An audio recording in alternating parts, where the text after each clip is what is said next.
Hello, hello, hello, amigas, and welcome to Amiga Handle Your Shit podcast. I am so excited and over the moon for this guest. Her name is Nathalie Huerta. And what is about Nathalie that is super epic? She is the owner and founder of the Queer Gym, the only one in this nation, amigas. Hello, I actually went into, me being the lawyer that I am. I'm always looking at statistics and evidence and whatnot.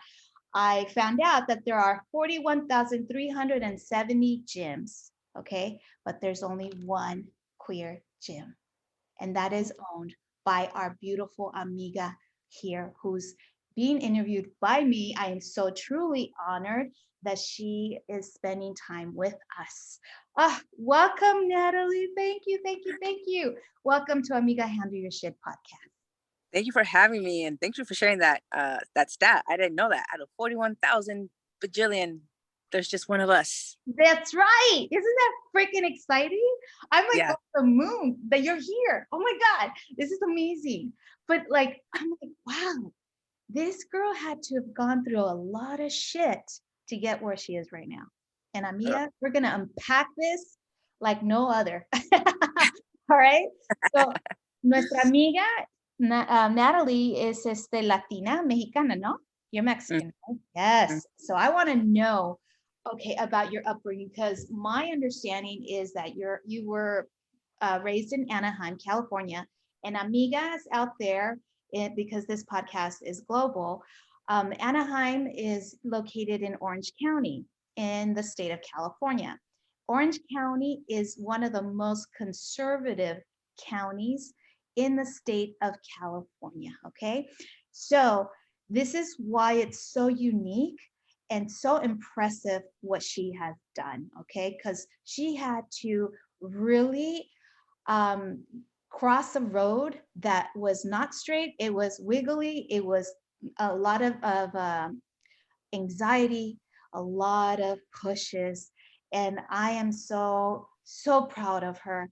And I know that you, amigas, are going to be amazingly proud of her as well. So, amiga Nathalie, so tell me, okay, so were you born in Anaheim? Yeah, I was born in Orange City in Orange County. Yes. So like OC as fuck, you know. And I was raised, my family home was literally like 3 blocks from Disneyland. Every night at 8:30, the Phantasmic fireworks, the tourists asking where's the parking lot? Like, as fuck. Yes. Oh my God. And Disneyland, I mean, just as like a little side note, it's finally open. So are you coming back? Are you coming to visit? I am actually going to be going home in June for my mom's 75th birthday. Ooh, that is so nice. That is so nice. Well, yeah, half of my family is like super into Disney. The other half is like, we're so over Disney. But it. They sure as fuck waited 12 hours to get tickets to go. Yeah. It's Matata, all you want. they say it's the happiest place on earth, right? But yeah. Okay, so you grow up in this county, and you have a rather large family, right? Huge. So tell us, amigas, because I know amigas out there have no idea. Yeah. How many siblings, and your parents, where do they work, or what they did for a living, if they're still working? I would love to know all. Yeah, I'm super proud to tell the story because my family has like been the root of everything for me. And even, there's even been some recent aha moments where I was like, oh, fuck, like this whole concept of having a gym as a safe space. Like my first safe space was created by my family, who, when I came out to them, made it safe for me to explore who I am now, who I'm becoming. And this is a family where, we were raised hardcore Catholic, we were raised in Orange County, like this was completely going against all the grains. And still my family was like, that's loca, but fuck it. Like, we ride with you.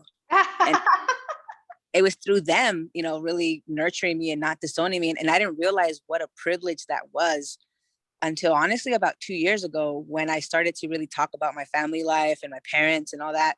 I had a lot of clients reach out to me and they're like, yo, like my parents disowned me. Like, how do I fix this? How do I have what you have? How did that go? And I didn't realize that was such a privilege until recently. And I was like, wow. So I've heard of people being disowned, but I didn't realize how many, and I didn't realize the distance between people and their families. And just like as important as family is to me, you know, I couldn't imagine not having that. I couldn't imagine not having that relationship with my parents or with my siblings or with my nieces and nephews. And, you know, they've been the ride or dies from the beginning. They still are.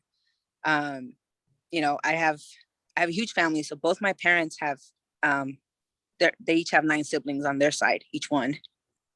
Oh my God. And yeah, Chico de Tío, My family primas, was huge. it's wild, 10 on each side. And then my parents themselves had 10 kids. I'm the 8th out of the 10. You know, my dad says, oh, cerré con broche de oro, because he had twins at the end. So 9 and 10 are twins.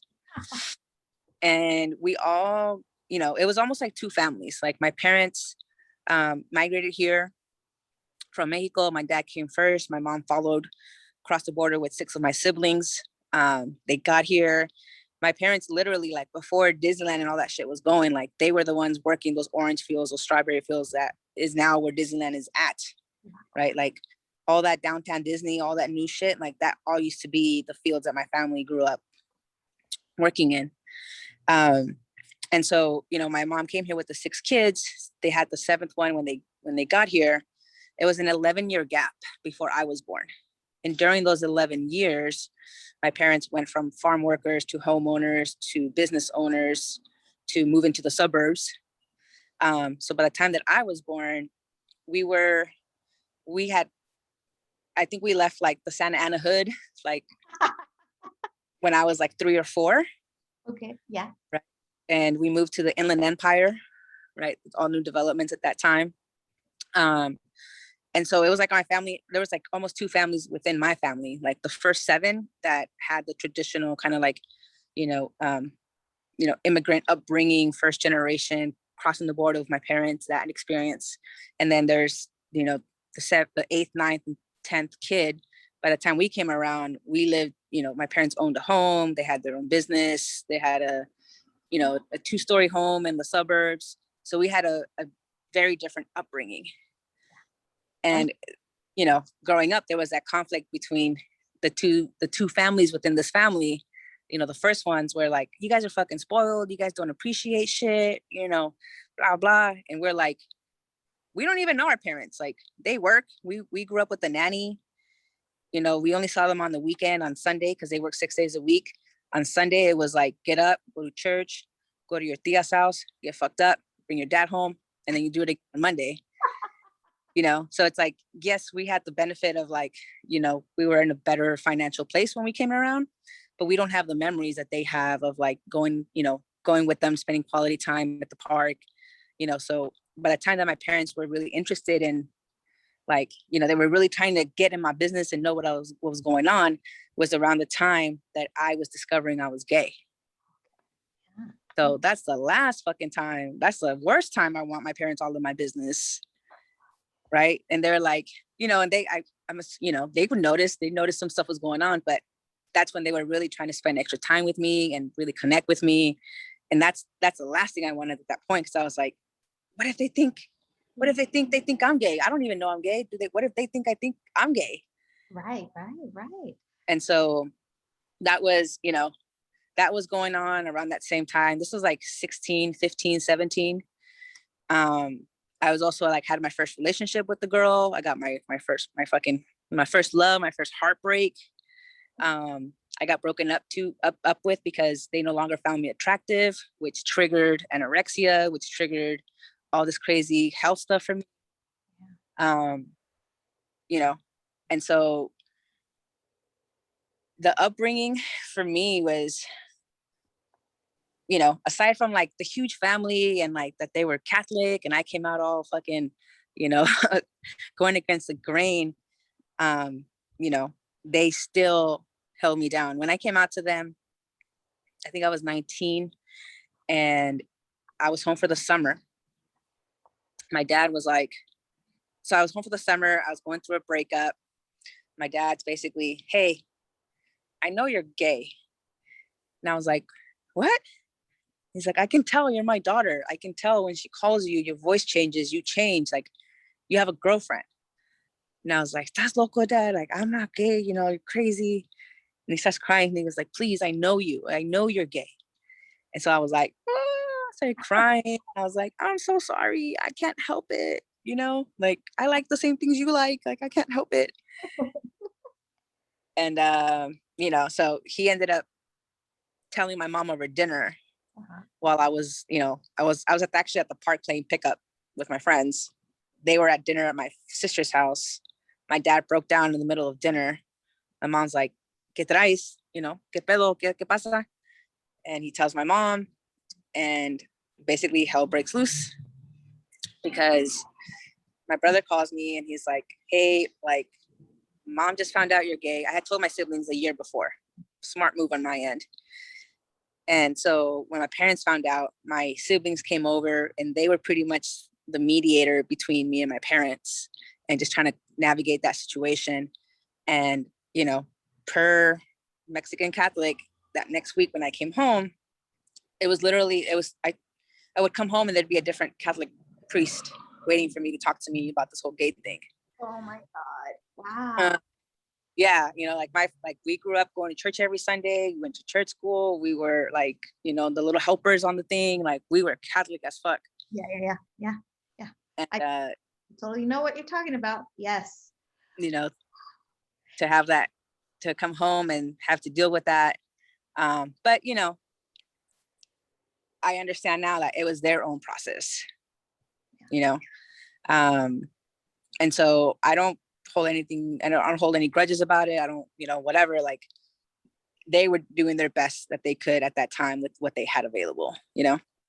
Yeah. And at the end of the day, you know, they started to get more comfortable. My mom started asking all these fucking random weird questions, uncomfortable, weird sex questions about being gay. And, you know, they had their own curiosity, like, well, how does this work? And what happens if I, you know, if you can't get married and what, you know?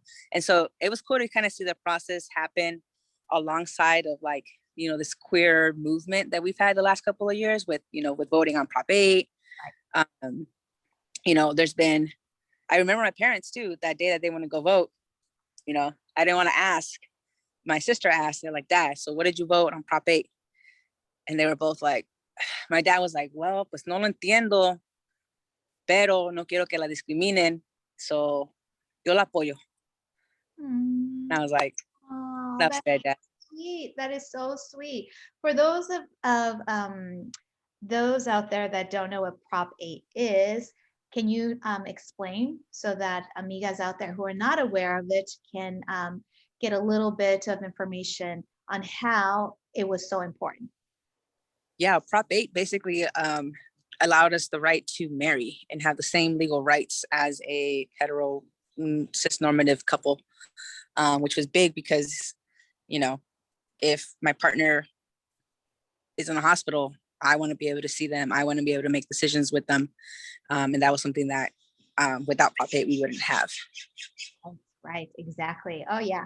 Thank you for sharing that, because it's so important. I think some amigas don't realize all the hardship involved in the gay community. And this, you know, when the US Supreme Court gave its decision about legalizing marriage, I was like, oh my God, I can't believe it. So grateful, so grateful.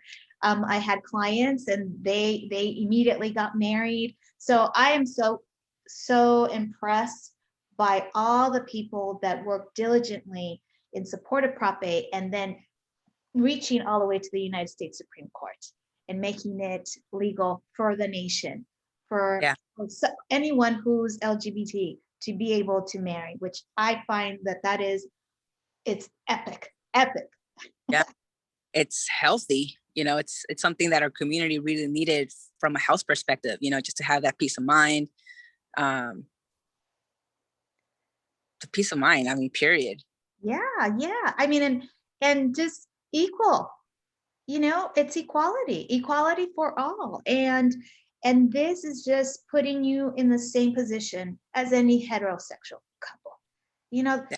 so I'm over the moon for that. I'm so grateful and thank you for sharing that. Now, okay, so here's the thing. You dropped so many nuggets, and you mentioned about your family being in business. So I know you're a businesswoman. So I know their businesses had an impact on you right now, right? So talk a little bit about the businesses that your family was in. Yeah. My parents had an auto detailing shop for about 35 years.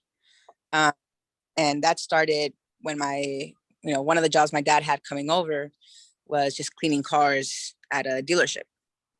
And so he basically had the idea of like, I'm going to go in business by myself. He approached his good friend that he worked with to try and do it with him.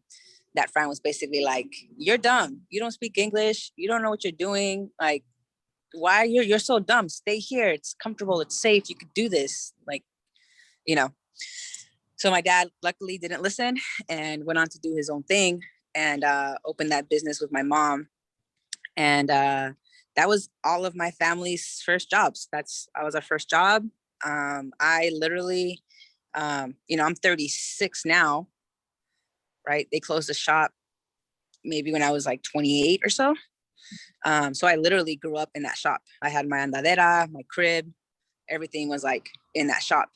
As far as I learned how to drive, everything was in that shop.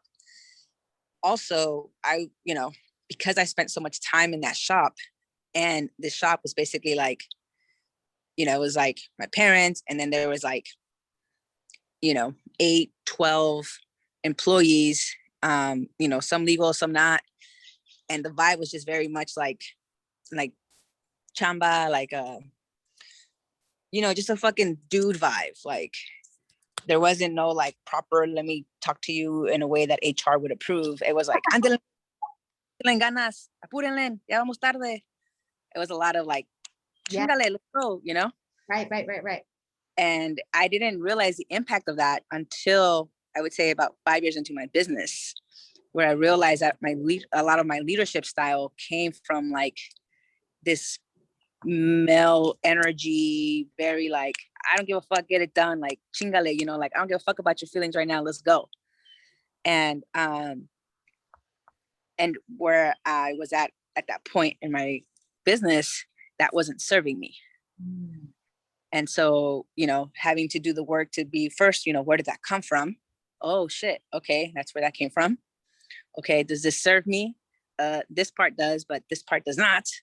So, okay, how can we work on that? And so that definitely had a huge impact the second 5 years of my career.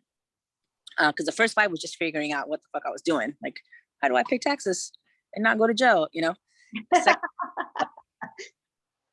I like to describe the second half as like, usually if you make it past the first 5, you start to, get some momentum, some success. Yeah. People come after you at that point. And then those next 5 is about you deciding if you would like to heal through that and grow, or not. And I personally haven't met a lot of entrepreneurs who chose not to and were still successful.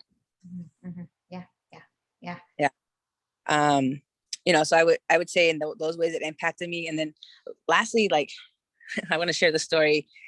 I think it was maybe like my 3rd, 4th year in business. I went home and I was just tired. I drove my little hoopty to LA from the Bay Area. I'm gonna go see my mom, and I was like, Mom, like, yeah, ya me cansé. I'm gonna close it. Like, I'm just gonna go back to my like 80K a year job working for a fitness complex, whatever. Like, I'm out. Yeah, ya me enfadé. Yo, she like legit slapped me. Me dio una cachetada. Dude, I didn't even see it coming. She was just like, Pah! What are you doing down here?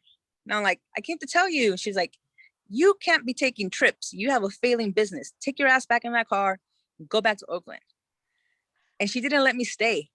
She literally made me drive back. Oh my God. Wow. She pimp slapped me and told my ass to drive back to Oakland. But isn't that a blessing? 100%. Yeah. And I think about that moment, you know, when I'm like, you know, because I have memories, you know, I don't have a lot of memories of my, you know, cute park memories with my parents, but I have memories of me. Like, I remember when the computers came out and my mom got a computer and she was there fucking like picando the fucking keyboard, trying to figure out, you know, I remember her counting, you know, my parents have a 3rd and 4th grade education. I remember her doing payroll, and I liked payroll because I like to be around all the cash. Yeah. Like, her little fingers, you know, what she could, what math she had. So I think about that and I'm like, bitch, you speak English, you have 2 degrees, you got QuickBooks, you got Google. Yeah. I sound real ridiculous right now, like complaining, you know? Yeah. ¿De qué te quejas? Yeah. And on top of that, they had to feed 10 kids. Yeah. I have 2, and I'm barely keeping food in the fridge sometimes for them. They had 10. Wow. Yeah, exactly. Isn't it incredible that you don't realize these amazing blessings until after? You're like, look back and you're like, oh, now I know why I had to go through that. You know, Yeah. you know, I mean, like you, my family, they're entrepreneurs. They came to this country illegally, like the majority of Mexicanos, and built their businesses. And it stemmed from family generations after generations of being entrepreneurs and, you know, hustling pretty much. They were hustling, working a lot. So you don't get to see your parents because they need to work. And you're raised by nannies or by the tias or by the grandparents. And so you get to learn the business side of it all. But you know, you at the same time you lack a little bit of the kid in you because you had to grow up really quickly. Yeah. And help with the businesses. My wife sees that more than anybody. Yeah. You know, she actually brought it up today on our car ride. She's like, yeah, that makes sense because like you had to figure it out, you know? Yeah. And I was like, yeah, you're right. Like, and even things like, you know, so I grew up playing sports, and I remember I had no interest in college up until 8th grade. When I was in 8th grade, they had this college prep program called AVID, similar to like Mecha, you know. And so they're like, call me and they're like, hey, you know, you have good grades. Like we want to have you apply to this AVID program to help you get into college. And I was like, I'm not trying to go to college. And they're like, really? And I was like, no, I'm gonna go work at the shop. My parents have a shop. I'm gonna go work there. That's where all my siblings work. I'm gonna do that. They're happy. I don't want to go to college. And they're like, well, even if you could play basketball. And I'm like, wait, what's that part about? So they're like, well, yeah, if you know you play in high school, but if you're really good, the college will pay you to play for them. And then and I was like, wait, so I can keep playing basketball after high school? And they're like, yeah, and if you're good, for free, and they'll pay for your school. And I was like, okay, tell me more. How does this work? And so that's what actually got my interest in wanting to go to college. And, you know, that's what impacted me in terms of high school, where I was like, I just want to get into all the AP classes so I get good grades and I can get in. And I want to be really good at basketball so I can get on the team. Well, you had a goal and you had a mission. Yeah. Yeah. So then you did go to college, right? And not only that, you got an MBA also. So it's like you just kept on going. You were handling your shit, amiga. I love that. I love that. Wow. So you decided to do all of your education in Northern California. And that's by choice. That's because you applied to these schools only, or because I know you don't live here in Southern California anymore. You came to stay over there. Yeah. So me deciding to go to school in Northern California in the beginning, initially, it was more so like which scholarship sounds better and which team, you know, do I think I'm going to enjoy playing with the most. That was kind of like the decision around my undergrad. I was looking at San Francisco State, and I ended up playing at a private university in the Bay Area. But then my grad school, I like to say, you know, that I moved back up because I was living in LA after undergrad, and I moved back up. And I like to say that it was for college, for my MBA, but it was really for a girl. Power of the pussy gets you to move anywhere across the globe. Oh my God, that is, oh my God, I love that. Yeah. And so with my MBA, I really was not into the idea of going back to school, because I had read Rich Dad Poor Dad, and I had understood a little bit more about how the education system fucks you over. And so I was totally like, no, but I knew I wanted to start. So at this point, I'm 22, 23. I'm working as a manager at like a LA Fitness. And I'm making like 80K. And I was basically bored. So that was my issue as an employee. I would always get fired, not because I suck, but because I would get bored, figure out how to do whatever I was supposed to do faster, quicker, and then just kick it. And then they would look at me like I'm being lazy. And I'm like, I did all my shit already. It only took me a week. It took you 2 weeks. That's not my problem. Right. And so I get fired. So, so that's what was happening with me at this job, where I had figured out how to hit my bonuses. I had figured out how to only work, during the week and not on the weekends, and blah, blah, blah. And I was just bored. And I was like, okay, I've done the training. I understand the business side of it. I think I want to start my own gym, but I ain't got no money. So I was like, okay, I'm going to join the military. I'm going to get a sign-on bonus. I'm going to go to boot camp, get ripped. And when I'm done, I'm going to use that to start a business. That was kind of the game plan. Right. So I went through the entire process, and I told my mom about it, and she was like, es pinche loca. I was like, all right, don't believe me, just watch. So I went through the whole process. I came home with the papers with my mom, and I was like, okay, I did it. What do you think? And she's like, cabrona, like, you really fucking did that. I was like, I told you I was going to. No te creo. Yeah, I was like, at least I didn't sign it without you. I brought the shit home because they pressured you as fuck to sign there. And I was like, let me bring this home. And so my mom was like, she's like, the world is crazy right now. The last place I want you to go into is in the military. Do me a favor, apply to grad school. And if you don't get into grad school, then you have my blessing. So I was like, joke's on you, Mom. I'm going to half-ass apply to everything. And I half-ass applied to any school that did not require the GMAT. And then I fucking got into all of them. And I was like, fuck, now I have to go in debt again. So it was a mix of that. And then also my family each other, but it's a healthy competition.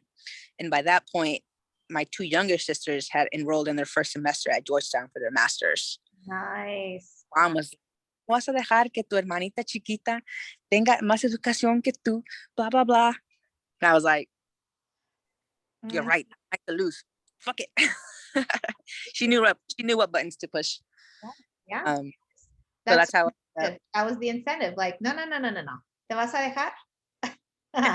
Yeah, they know buttons on. Oh my God.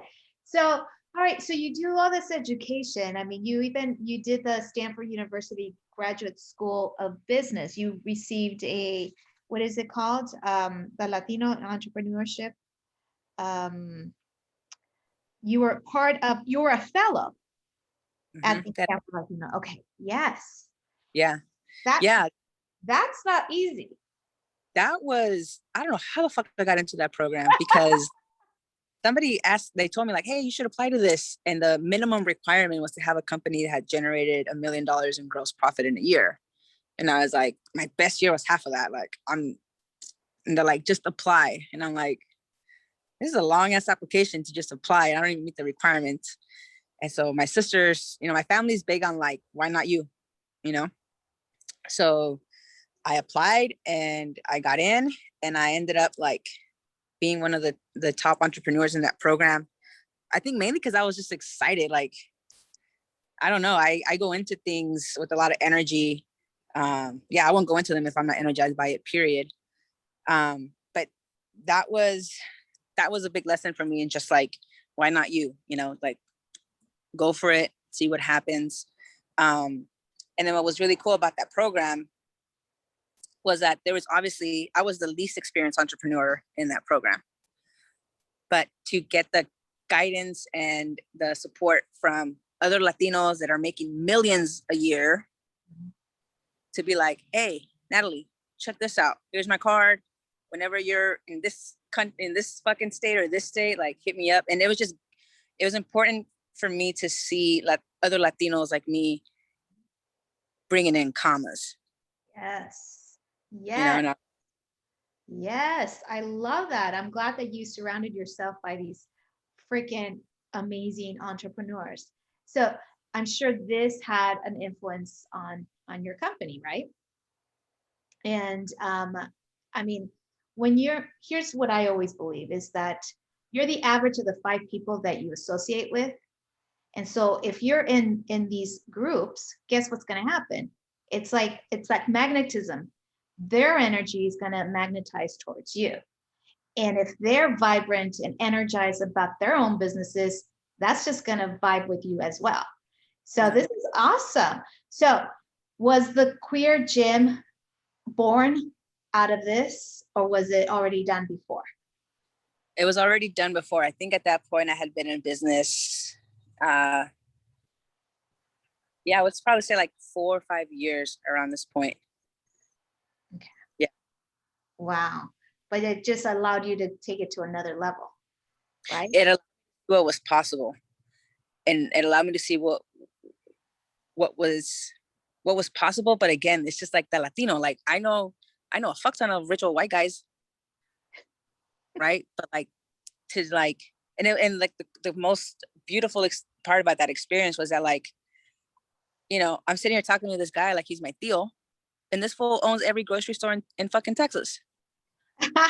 Wow. And he's just, amiga, ¿cómo está? You know, like just really like, you know, and I was like, wow, like Latinos making commas, being graceful and humble. Like, oh yeah. The Latino commerce is huge. It's I believe someone quoted had it in one of my podcast episodes.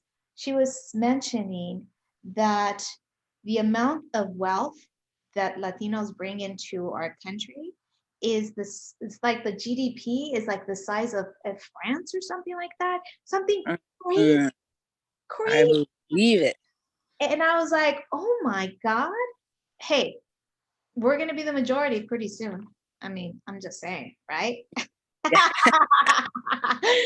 Like we don't even I take over this country. You don't even know it. Thanks. There you go. There, exactly. So, Amiga, please tell us about your gym and the reason why you even founded this gym. Because you know, like I said, this podcast is international, and how important it is for us to talk about this, because we need safe spaces for communities. And please share. Yeah. So with the gym, the initial why I wanted to open this gym was because I believe that having access to a place like the gym where you can work on yourself, if you can do that, you start to unlock the other benefits of self-care, right? Like confidence, self-worth, right? Those are the things that allow you to kind of level up. And so if you immediately remove all that possibility by not giving somebody like the queer community access to those things. And so that was my first hang up, was like, well, why can't we have access to the door that's going to unlock other doors? Like that was my biggest hang up. That's why I opened the gym, because the gym was always for me the safe space, because I grew up an athlete. I loved going to the gym. That was my happy place. And it always was until I started to look more masculine, right? Like, because at this point, you know, I'd been an athlete, I was a trainer, I was a manager, but I still looked feminine. I had the long fucking hair with the makeup and the fucking heels, going to work and shit, you know? And the minute I started with that Rihanna bob cut thing, you know, and then it started to get shorter and shorter. And essentially the butchier I looked, the gayer I looked, the less comfortable the gym became. And it got to the point where I would go and train my clients at the gym, and then I would go home and work out by myself in my own room or backyard or whatever, because I didn't feel welcome. I didn't feel comfortable. I didn't feel safe, you know, and things that don't seem like a big deal, but over time, little by little, it adds up. Like for example, going to the gym in the morning is already a task in itself, right? So just to walk in the door is like, all right, I'm winning already. Yeah. And then you hear, good morning, sir.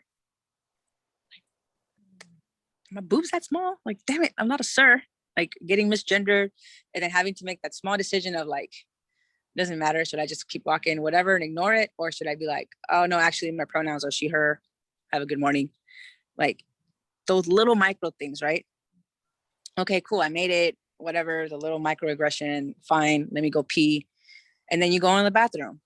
And then the little viejitas are like, did you know this is a ladies' room? I'm like, yes, bitch, I could read. Wow. You know, Yeah. if I'm in there, to change my fucking pad, I see people hiding in the towel. I see people, like, you see those little things and it's just like, I honestly have to just change my pad. I'm not even looking at any of y'all, and let's say I make it into the weight room. And if I'm there by myself, it's just like pissing contest between the butch and the guy.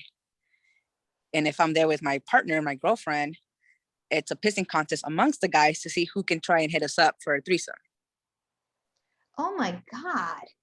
Wow. And that's just the aggressions that I deal with as a butch lesbian. These things get fucking worse the gayer you get. So like, for example, like the queerer you get, right? The more in the spectrum you are, the weirder it gets. So like the people that have it the worst is the trans community.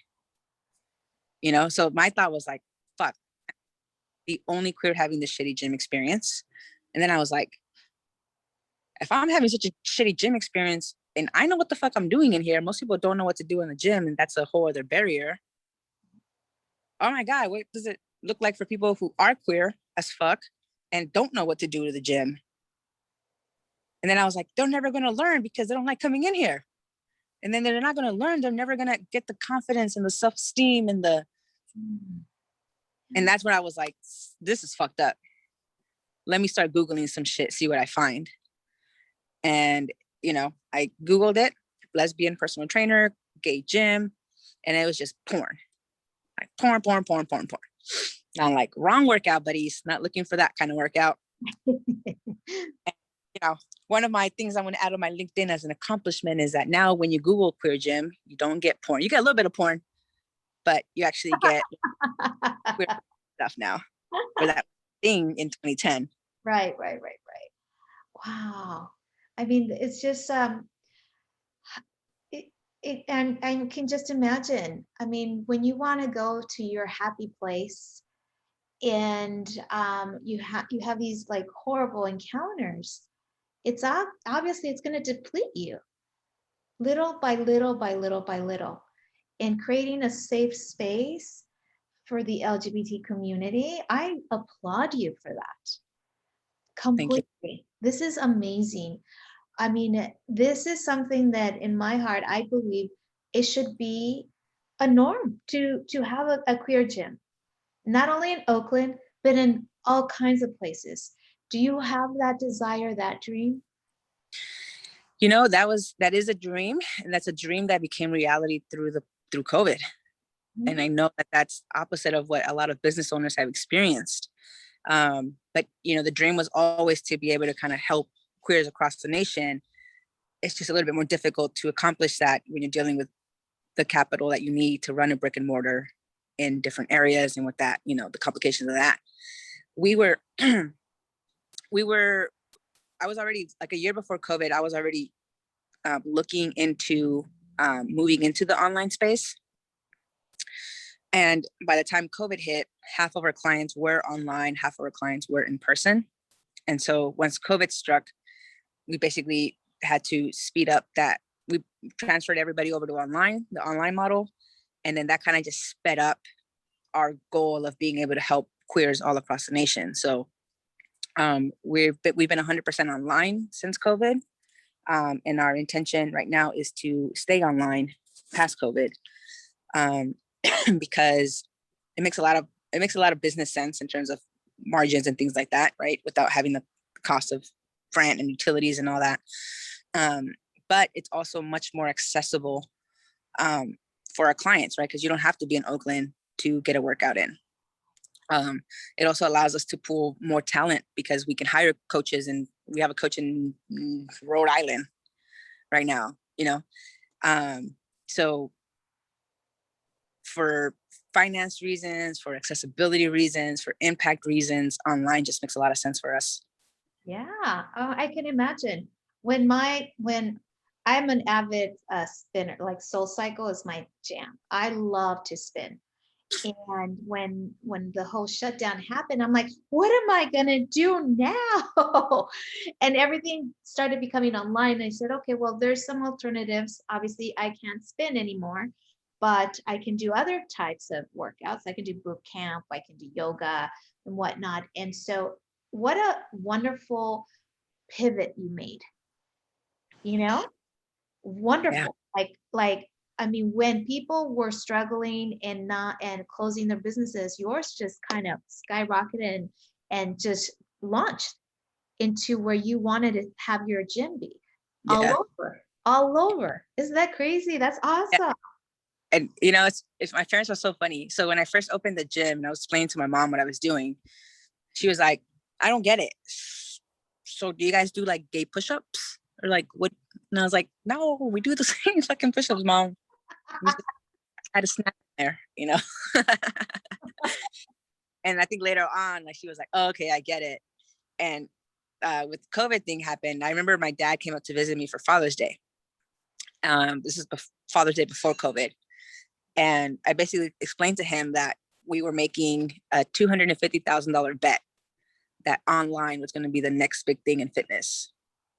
And so he's like, because at that point, our large group boot camps were our biggest moneymaker. They were making like 60% of the gross revenue at that point. And I explained to my dad, I was like, yeah, it's making money right now, but this shit's gonna die. Like all the market factors are pointing to this shit's gonna die. It's a race for pricing to the bottom. So we need to get the fuck out of there. And so explaining to my dad, I was like, I know it sounds stupid, Dad, but we gotta get rid of this 250 right now, but we're gonna make a lot more later. Like, you know? And so he was like, I'm really nervous. I don't like this idea. It sounds risky. Why don't you just do both? And I was like, because I don't have the bandwidth to do both. Like I want to be really good at whatever one I pick. So when COVID hit, he calls me and he's like, remember when we were talking outside your gym about how crazy I thought you were? He's like, you did it to me again. You did it to me again. Another fucking crazy. My family calls me sapo. He's like, otra pinche loca idea del sapo. And it worked out. You know what? The universe was responding to you. That's what it was. You know, it's like there, I totally, I mean, you know, I don't like using the word pandemic. I know it is, but for me, it's been a break. It's just a pause so that Yeah. I can like look inward and reassess, reframe, recalibrate. Well, you know, I think, you know, when they say like when you make a lot of money, it just exposes more of who you are. Yeah. Well, time is also a currency. So why would it be different? If you're given a lot more time, it's only going to expose more of who you already are. And if you're a winner that wins, you probably spent this year winning. That's A loser that loses, you probably spent this other year losing. right. And Yes. I know that that's people who don't win, that's a hard pill for them to swallow. They don't like when I say shit like that. But But it's true though. It's true. It's it's true. it doesn't have to be your truth, but it's my truth. And Yeah. that's been my experience, you know? Yeah. Totally. But I mean, I love that. I love that. I mean, I think if anything, it really unleashed whatever we had inside this whole period. yeah, You know, if you were depressed, we now see it. If you had anxiety, now we really see it. If you were a happy person, you're still happy, right? right. So it's like really this whole time, it really, I mean, I can honestly say it was a break for me, a pause to reflect, to give our Mother Earth the break that it needed. I Yeah. mean, coming from LA, the traffic, holy crap. You know, they're so small, there's so much smog, you couldn't see anything. I mean, it's just, but you know, well, now it's going back again because now Yeah. everything's going to work. But Yeah. that whole period of time, it was amazing. You know, we would see dolphins in the ocean more often. We would see, like, it was just amazing. And I'm like, you know what? Thank God for this. Thank God, you know? Yeah. Yeah. And It's all, if anything if anything's been highlighted for me this past year, it's been that it really just comes down to the thoughts between your fucking in your head, your mindset, your perspective, and you have the choice to change that at any point in time. yeah, yeah. You know, Absolutely, absolutely. I'm really, I love what you're saying because I'm always about the whole mindset. To me, um, uh, you know, having been a lawyer now for 20 plus years, I really, when I became centered back in 2017, I then started putting all the pieces together. Why my body was caving? Why was I depressed? Why was I anxious? Because words carry energy, and if you're always, you know, fixing people's problems and not realizing and carrying that into your vortex, it's gonna freaking kill you. And mhm. so when I discovered the personal development, changing the mindset, moving forward, not backwards, and really becoming more intentional with my life, it was like, whoa, who knew that it could Yeah. get better? Who knew it could get better, right? Oh my God. Yeah. And that's one of the, like the original name of the gym was The Perfect Sidekick. And one of the reasons it was named that was because I I don't know, it's a gift and the curse of a coach. Like I can walk around and I just see like the beauty and the potential in people. And I'm like, oh, like I look at you and I see a fucking superhero, and I'm motivated by helping you unlock that. And so I tell my kid, I was like, you're a fucking superhero, dude, act like it. Like we're all walking around with superhero abilities to create whatever we want. And most of us are blind to that. Yeah. It's like, no, like fuck Superman. Like we're a superhero. You're a superhero. Yes. And then my son was like, well, what's my superpower if I'm a superhero? And I was like, that you can create whatever the fuck you want, whenever you want. Yeah. Like, and I was like, that doesn't work like that. You just got to learn how to do it. But I'll teach you how to do it. But you can't just be like, oh, Yeah. But Yeah. that really is the truth. And you are a superhero. Definitely, Amiga. Oh my goodness. This conversation is wonderful. Now, before I let you go, I'm going to ask you 1 or 2 tips on how an Amiga can handle her shit. Oh, number 1, you need to get on a shit sandwich diet. And what's that all about? A shit sandwich diet is you taking accountability, right? Having those tough conversations, being honest with yourself, addressing all the shit you don't want to address. Put the shit in a nice sandwich and take a bite, girl, because the shit sandwich is going to fertilize your shit and you will grow from that. Shit sandwich diet. That's the number 1. Nice. I love that. I had never heard anything like that. Okay. All right. I'm going to have to do a shit sandwich. Yeah. And the number of shit sandwiches you're willing to eat is correlated with the number of success you're going to have. The more shit sandwiches you consume, the more success will magically align for yourself. Wow. I love that. I love that. Is there another tip? Because that was a pretty epic tip, I'll tell you that much. Yeah, I would say the second one. The second one is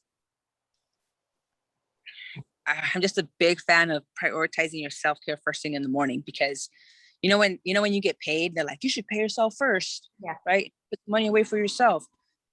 Time is currency too. When a new day starts, pay yourself first with time.